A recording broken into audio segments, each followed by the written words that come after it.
राष्ट्रवादी काँग्रेस समोर राष्ट्रवादी काँग्रेसच्याच नेत्यांनी आव्हान निर्माण केलंय।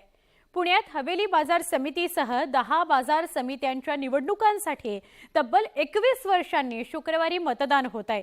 तर दुसरीकडे पक्षांतर्गत फाटाफुटीमुळे सुप्रिया सुळेंचे निकटवर्तीय विकास दांगट यांची पक्षातून हकालपट्टी करण्यात आली आहे। दांगट यांच्या पॅनलने राष्ट्रवादी काँग्रेसच्या समस्या वाढवल्या आहेत। समितीच्या निवडणुकीसाठी प्रचंड चुरस निर्माण झाली आहे। वार्षिक 5000 कोटींची उलाढाल असलेल्या या बाजार समितीच्या निवडणुकीत पवार कुटुंबियांच्या निकटवर्तीय कार्यकर्त्यांमध्ये जोरदार रस्सीखेच पाहायला मिळाली आहे। परिणामी तिकीट वाटपावरून राष्ट्रवादी काँग्रेसमध्ये संघर्ष निर्माण झाला।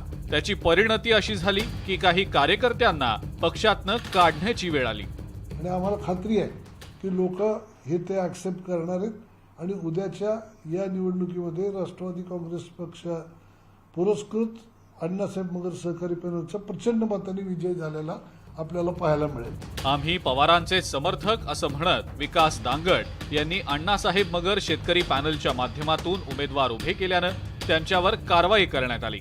मात्र वैयक्तिक स्वार्थासाठी उमेदवार निवडण्यात आल्याचा आरोप दांगट यांनी केला।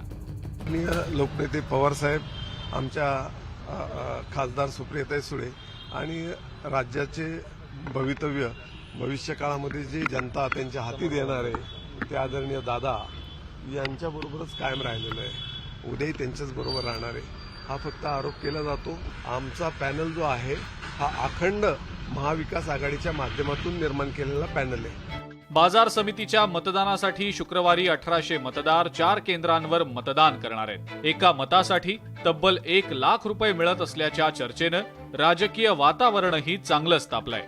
व्हिडिओ जर्नलिस्ट गणेश कदमसह वैभव सोनवणे, न्यूज 18 लोकमत, पुणे।